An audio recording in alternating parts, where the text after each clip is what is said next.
നമ്മുടെ നായിക ആളൊരു ലെസ്ബിയൻ ആണ്. ആളൊരു ഭയങ്കര ഫേമസ് ഗൈനക്കോളജിസ്റ്റ് ആണ്. ദ ബെസ്റ്റ് ഇൻ ടൗൺ എന്നൊക്കെ വേണമെങ്കിൽ പറയാം.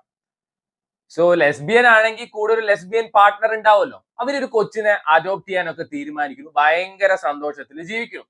ആ സമയത്താണ് ഒരു ലോഡ് കംപ്ലൈന്റ്സ് വരുന്നത്. ഈ ഗൈനക്കോളജിസ്റ്റ് ഒരു സെക്ഷുവൽ പ്രിഡേറ്റർ ആണ്. ഈ പേഷ്യൻസിനൊക്കെ സെക്ഷുവലി യൂസ് ചെയ്യുന്നുണ്ട്, സെക്ഷുവലി ഹരാസ് ചെയ്യുന്നുണ്ട് പറഞ്ഞിട്ട്. ഇത്രയും കംപ്ലൈന്റ് വന്നുകൊണ്ട് അഡോപ്ഷൻ പരിപാടി ഒന്നും നടക്കുന്നില്ല. പിന്നെ ഈ കംപ്ലൈന്റ്സ് ട്രൂ ആണോ ഫോൾസ് ആണോ ഇത് പറയുന്ന ഒരു സിനിമയാണ് അക്യൂസ്ഡ്. നെറ്റ്ഫ്ലിക്സിലാണ് സ്ട്രീം ചെയ്യുന്നത്. ഡയറക്ട് OTT റിലീസ് ചെയ്ത പടമാണ്. കോണ കോണ സെൻ ശർമ്മ ചേച്ചിയുടെ പടമാണ് അക്യൂസ്ഡ്.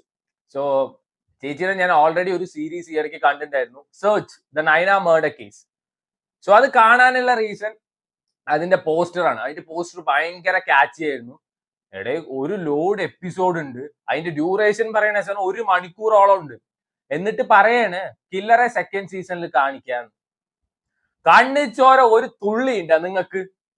എന്ന സെർച്ച് എന്ന പെട്ടത്തേങ്ങയ്ക്ക് ശേഷം കൊണകൊണ ചേച്ചിയുടെ അടുത്ത പെട്ടത്തേങ്ങയാണ് നമ്മുടെ അക്കൂസ്റ്റ്. സോ ഈ സിനിമ 1.25 മണിക്കൂറേ ഉള്ളൂ. 1.5 മണിക്കൂർ ഈ പടം നൈസാണ്. നൈസ് പറഞ്ഞാൽ ആവറേജ് അല്ലെങ്കിൽ എബോ ആവറേജ് എന്നൊക്കെ പറയാൻ പറ്റുന്ന പടം. അവസാന 15 മിനിറ്റ് നമ്മൾ പറയല്ലോ അന്ത്യോളം വെള്ളം കോരിയിട്ട് കല ഇട്ട് ഉടച്ചു, അതാണ് സംഭവം.